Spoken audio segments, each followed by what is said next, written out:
Bonjour à tous. Je dirais que c'est un réel plaisir donc, de passer encore une fois de plus vous dire bonjour. Hier, ça faisait une semaine exactement que l'incident est arrivé. Je vais passer voir là où la roquette est tombée. Mais sachez une chose, c'est ceux qui sont là pour vous protéger en fait, qui ont malheureusement fait l'incident. Parce que vous les voyez postés autour, ils vous fatiguent beaucoup sûrement ces derniers temps chaque matin. Parce qu'ils ont renforcé la sécurité depuis plusieurs mois, qui amène à beaucoup de fouilles et de désagréments. Mais c'est pour vous. C'est pour que quelqu'un ne puisse pas venir vous faire du mal ici parce que vous êtes très important, c'est un lieu stratégique. C'est dans le cadre de leurs élèves que, en voulant vérifier un certain nombre de choses, malheureusement, donc, quelqu'un a fait partir le coup. Et ceux-là qui étaient à côté là-bas et celui qui a actionné ont été blessés aussi. Donc ils ont été transportés à Yalgado ce jour-là. Dieu merci, ils ont quitté Yalgado. Avec quelques séquelles, bien sûr, parce que la roquette, ça ne pardonne pas, notamment au niveau de la main. Malheureusement, la roquette s'est dirigée dans la cour de la RTV ici. Et on peut rendre encore grâce à Dieu parce qu'il n'y a pas eu de victimes en tant que telles. Il y a eu 2 blessés pris en charge par l'infirmerie de la présidence. Immédiatement, l'aide de camp après le conseil a pu venir aussi constater les dégâts et me rendre compte donc de la situation des blessés qui étaient stables. J'espère qu'ils vont encore mieux. En tant que civil, c'est normal. Le traumatisme, vous n'avez jamais entendu une roquette détonner à côté, encore que vous soyez comme une cible, ça se comprend. On a mis en place une équipe de psychologues pour essayer de prendre en charge notamment ces 2 blessés-là et tout le personnel. Ce n'est pas fait à dessein contre vous. Voilà, c'est juste un incident, ça arrive. Dans le maniement de l'arme, ça arrive toujours. Voilà pourquoi ce qu'on appelle dans l'ISTC chez nous, il y a des règles. Voilà. Malheureusement, des incidents peuvent arriver, ça arrive toujours. Et souvent même c'est malheureux. Donc là, on peut rendre grâce à Dieu qu'il n'y a pas eu vraiment de mort. Et tous les blessés sont en train de recouvrer la santé. On dit Dieu merci. Personne ne veut se faire surprendre. Donc quand une relève arrive là, chacun veut vérifier que ces instruments de travail là marchent très bien. C'est normal, c'est logique. Voilà. Mais nous sommes en ville et ces incidents ne doivent pas arriver en ville. Donc, ne soyez pas plus apeurés que ça. Et j'espère que la tension est en train de baisser. On a duré avant de venir vous voir parce que, avec juste raison, on pourrait vous expliquer le pourquoi. Sinon, dès le lendemain, on pourrait venir vous voir. Mais on a fait sciemment et je pense que vous comprendrez.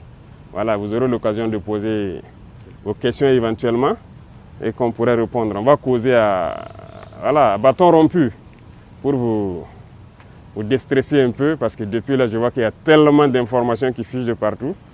Et vous-même, vous posez des questions aussi. Excellence, bonjour et soyez les bienvenus. Je vous en prie. Justement, par rapport à l'incident qui s'est déroulé mercredi dernier, en tout cas, il n'en fallait pas plus pour alimenter les réseaux sociaux et même certains médias qui parlent de mutinerie des hommes et de votre probable fuite vers une destination inconnue. Que s'est passé exactement? Peut-être qu'ils allaient dire même que le directeur de la télé a été enlevé aussi. Bon, il n'en est rien. Hein. Voilà. Et souvent, on a l'habitude de dire un certain nombre de termes, les gens disent de ne pas le dire. Mais la réalité est là, en fait. Voilà, il y a des apatrides, il y a des ennemis de la nation. Et il y a un discours de Sankara que je vois que vous avez fait passer la dernière fois que je suivais.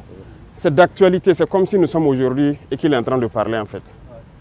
Voilà, c'est ça la réalité. Il n'en est absolument rien. Nous sommes là et chacun devrait faire attention ce jour-là. L'incident s'est passé pendant qu'on était en conseil. Et si les gens avaient fui, est-ce qu'après le conseil, il y aurait eu un point de presse? Il y a eu point de presse, non? Mais comme ils ont l'habitude de mentir, comme ils respirent, ils essaient d'embobiner les gens. Ces individus-là, il ne faut pas les écouter. Hein. Ils veulent distraire les gens. C'est rien d'important. Nous, on ne fuit pas. Jamais. Nous sommes soldats et ça, c'est la dernière des choses qui vient en tête. On ne recule pas, on n'abandonne pas. Et on ne s'agenouille devant personne, à part nos parents et Dieu. Donc ça, c'est notre mentalité comme ça. Ils ont raconté tout ce qu'ils veulent et on les regardait. Justement à cause de ça qu'on n'est pas venu très tôt. Il fallait les laisser alimenter leurs mensonges. Et c'est ce que je disais, peut-être qu'ils allaient venir dire que le directeur a été kidnappé Et sa femme même qui croyait peut-être à leur ineptie, allait regarder que mais là je vois maintenant qu'ils mentent. Ils ont la haine en eux.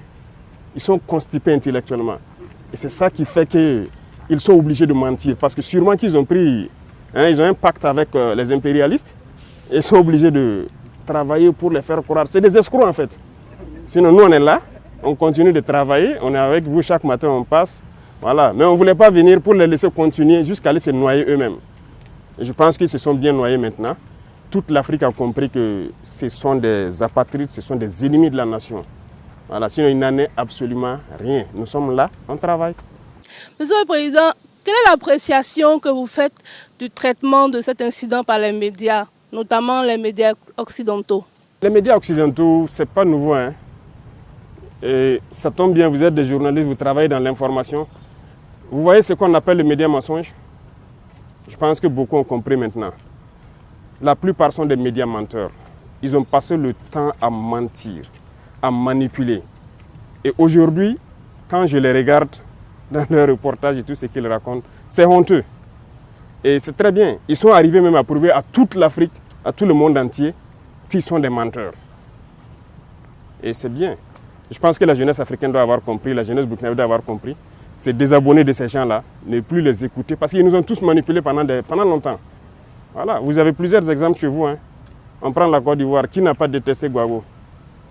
En tout cas, nous, notre génération, tellement ils ont menti sur lui, ils ont raconté du n'importe quoi, ils mettent la pression par l'information, vous finissez par détester la personne. Ils font un modèle de la personne pour vous imposer ça dans l'esprit. Vous finissez par détester la personne, on l'amène à la CPI, après on lui dit qu'il n'y a rien, il est coupable de rien. C'est sérieux ça? Kadhafi, on a laissé Kadhafi mourir. Voici les conséquences ici. Dictateur, il a fait ci, il a fait ça par leurs organismes. Ils mentent. RFI, quoi, je ne sais quoi, France 24, Le Monde, Jeune Afrique. Ils sont obligés de faire le travail qu'on les demande. Voilà, ils ne sont pas libres en fait. Il y a beaucoup de médias là, ils ne vivent pas de la publicité ou je ne sais quoi. C'est faux, c'est des gens qui payent. Et vous donnez l'information comme ils veulent. Voilà, même malheureusement ici, il y en a, au Burkina, il y en a plein. Voilà, quand on le dit souvent, les gens disent qu'on attaque les journalistes, mais il y en a. Je pense qu'il faut faire le choix entre gagner son pain, mais aussi aimer sa patrie en fait. C'est vrai, eux, ils se battent pour leur patrie. Tout ce qu'ils font, c'est à l'avantage de leur patrie, mais il faut se départir de ça. Et on voit des médias nationaux qui prennent pour référence ces médias-là. Souvent, on regarde certains journaux, ils citent selon tel journal, c'est des menteurs. Ils n'ont aucune information, ils n'ont rien. Leurs reporters, c'est des menteurs. Parce que lorsqu'ils veulent s'attaquer à un pays, ils peignent le pays comme ils veulent. Ils disent ce qu'ils veulent du pays pour amener tout le monde à détester et pouvoir faire passer ce qu'ils veulent. Mais je pense que cette fois-ci, on a compris, nous sommes en 2024. Et bien, c'est un jeu d'échecs. Allons-y, on verra bien ce que ça va donner. Donc il faut vous départir de ces médias-là.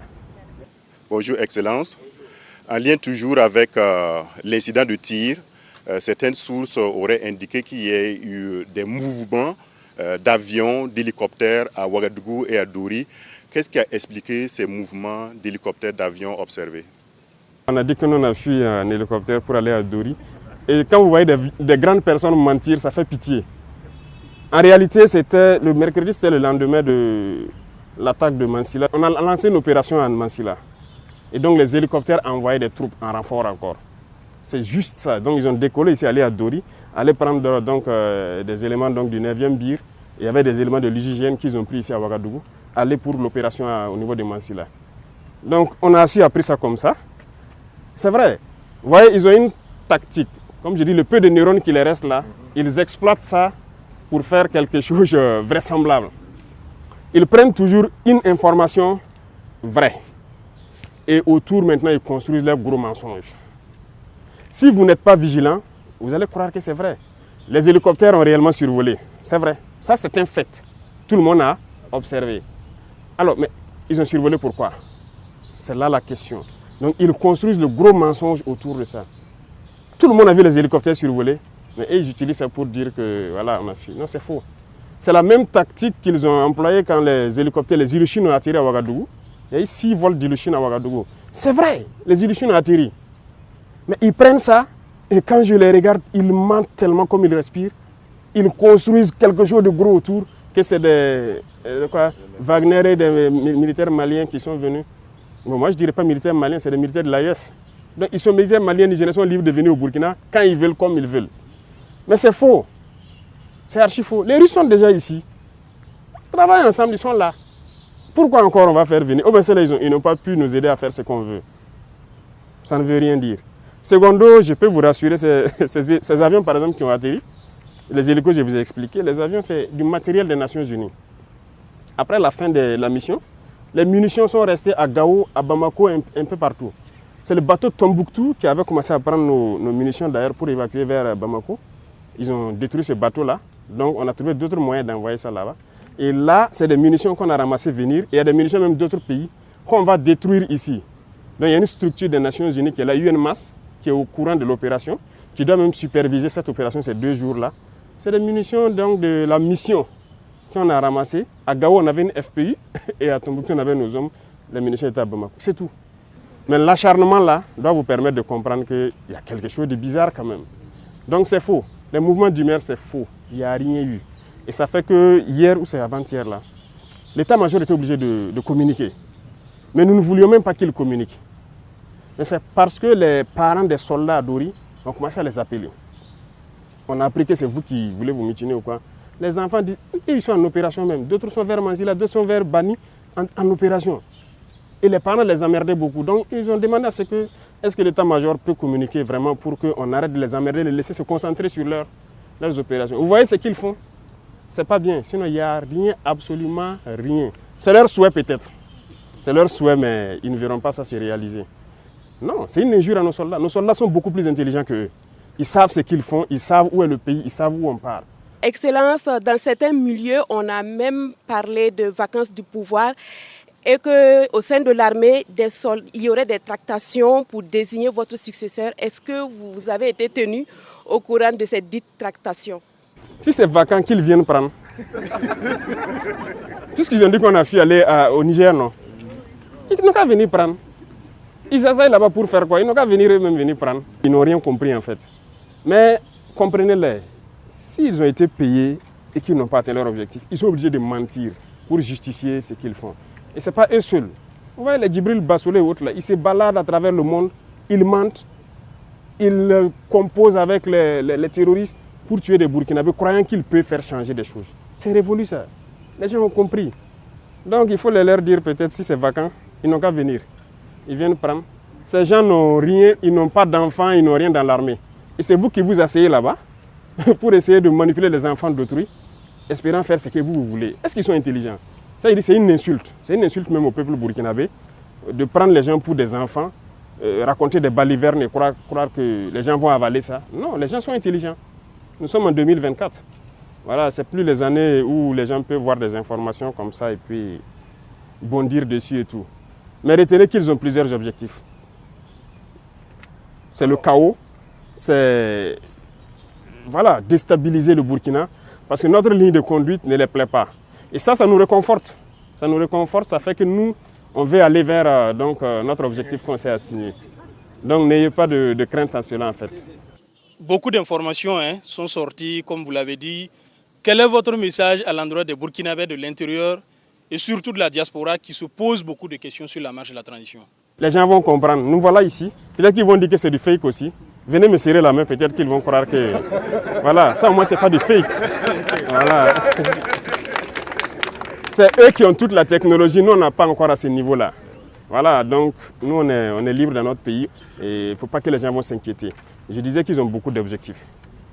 L'un des objectifs, c'est de faire peur aux investisseurs pour dire que le Burkina est instable, le Burkina ne peut pas...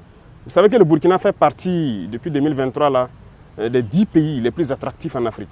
Les investisseurs veulent venir au Burkina parce qu'ils voient de la vision. Ils voient que ce pays peut se développer avec ce que nous sommes en train d'entreprendre. Donc il y a beaucoup de gens qui nous visitent, qui viennent pour investir au Burkina. Et quand ils font ça, ça fait peur aux investisseurs.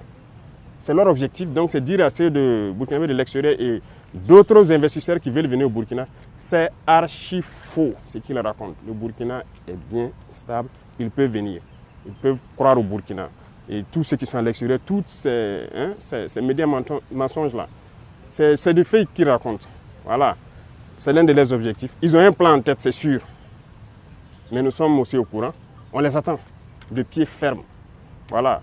Peut-être la prochaine phase, c'est de dire aux gars de la télé, de faire attention. Ce n'est pas exclu que le plan suivant, qu'ils essaient de hacker un certain nombre d'applications au Burkina Faso pour perturber certaines choses. On les attend. Voilà. Ils ne font rien pour rien. Quand ils commencent leurs mensonges, la désinformation, c'est en vue de quelque chose. Mais on les suit et on les attend de pied ferme. Et nous allons les apporter la réponse qu'il faut. Et ceux aussi qui sont à l'intérieur, qui continuent de manipuler avec eux, ils vont nous comprendre. Maintenant, c'est fini. Nous avons laissé le temps écouler pour qu'ils déversent tous leurs mensonges. On va agir de façon très ferme. Donc, il ne faut pas que les gens à l'extérieur vont se fier à je dirais des conneries comme ça. Voilà, ça ne veut rien dire.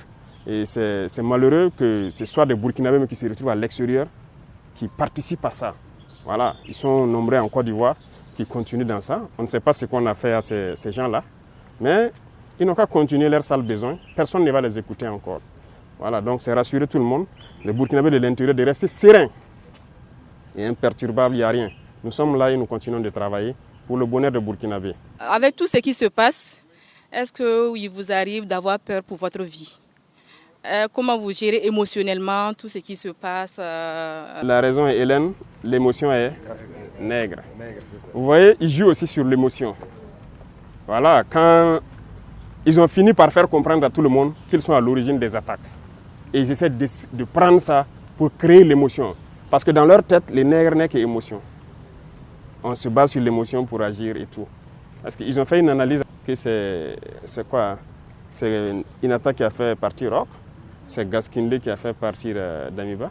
C'est comme ça dans leur tête. Hein. Vous ne pouvez pas changer ça. Et il faut créer un incident malheureux pour espérer que nous aussi on parte. Parce que le Burkinabé n'est qu'émotion. Non, ils ne connaissent pas le Burkinabé. On n'est pas qu'émotion. On sait où on part maintenant. Les gens ont compris l'essence de notre lutte. Nous, on n'a pas peur. On n'a jamais eu peur parce qu'on a eu la chance, je dirais, d'avoir fait le terrain et de vivre des situations où on aurait dû perdre la vie depuis. Je vous dis qu'il y a des situations où on est sorti dedans, on ne sait pas. C'est Dieu lui seul qui sait comment on est sorti dedans.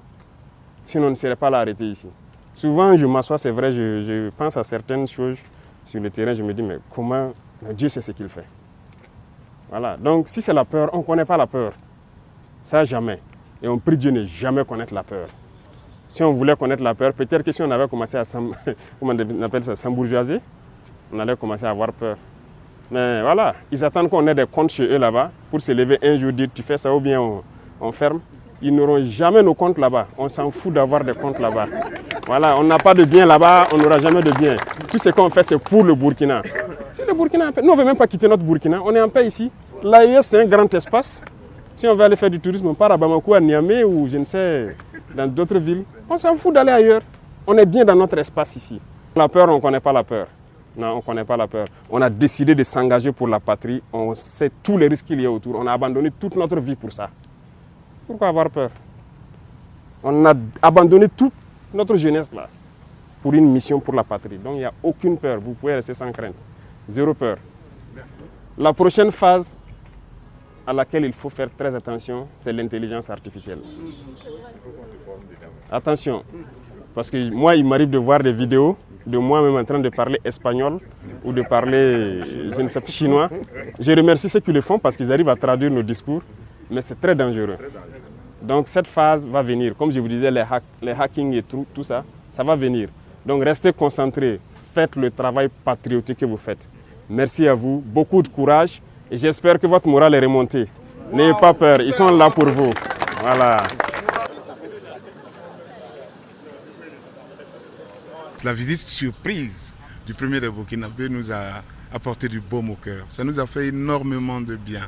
C'est vrai que l'opinion est friande de nouvelles macabres. On en a entendu des choses qui frisent parfois le ridicule. Ce qu'il faut retenir, c'est que le président a parlé comme d'habitude, c'est-à-dire c'est pas quelqu'un qui calcule. Il parle avec ses tripes, il dit les choses. Ça vient de là. Donc, voilà quoi. Ça nous a rassurés. De toute façon, nous, en tant que professionnels de l'information, quand même, on savait trier le bon grain de livret quand même. Parce qu'il y a des choses, quand tu lis, tu entends, c'est gros comme le nez au milieu de la figure.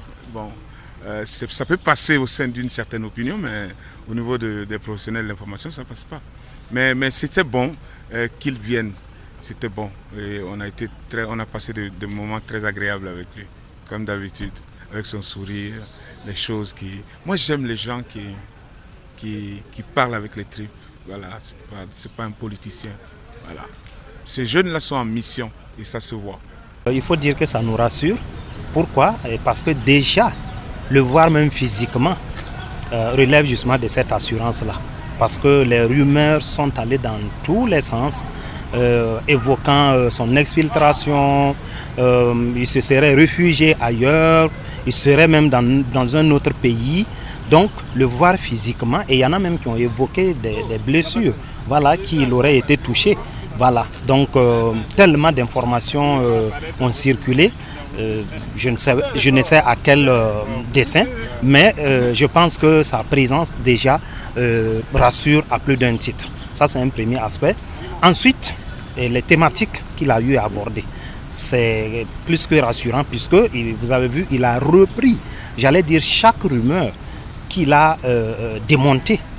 Et moi, ce que je retiens, c'est la faculté qu'ont ces gens qui font circuler les rumeurs là, de se baser sur un fait réel et de bâtir toute une histoire autour. Je vais juste prendre l'exemple de l'incident qu'il y a eu ici. Effectivement, il y a eu incident. Mais après, on nous raconte qu'il y a eu des morts. Il y a eu, même nous, on a été personnellement appelés pour démentir. Voilà, le fait qu'il y ait eu, par exemple, certaines rumeurs qui évoquent qu'il y a eu des rafales et des morts à la RTB. Pendant que moi, j'ai été témoin oculaire. Je n'ai rien vu dans ce sens. J'ai vu des dégâts matériels et ça a été montré à la télévision nationale. Et les gens n'ont pas voulu croire en ces images qui ont été diffusées. Le communiqué qui a été diffusé, les gens ont balayé tout ça du revers de la main parce qu'il y avait de l'existant. Sur lesquels existants, ils se sont basés pour construire justement leur méga mensonge. Donc je pense que c'est vraiment plus que rassurant parce qu'il a démonté chaque rumeur en apportant des preuves et des arguments qui ne font que rassurer, je pense, tout le monde. Et partant de là, je pense que ça nous donne vraiment du baume au cœur pour davantage nous investir. Et nous avons même été qualifiés des VDP de l'information. Voilà, je pense que quelque part, c'est dire que l'autorité a vraiment et pleinement conscience, voilà, du rôle crucial que nous jouons ici en tant qu'agents de l'information.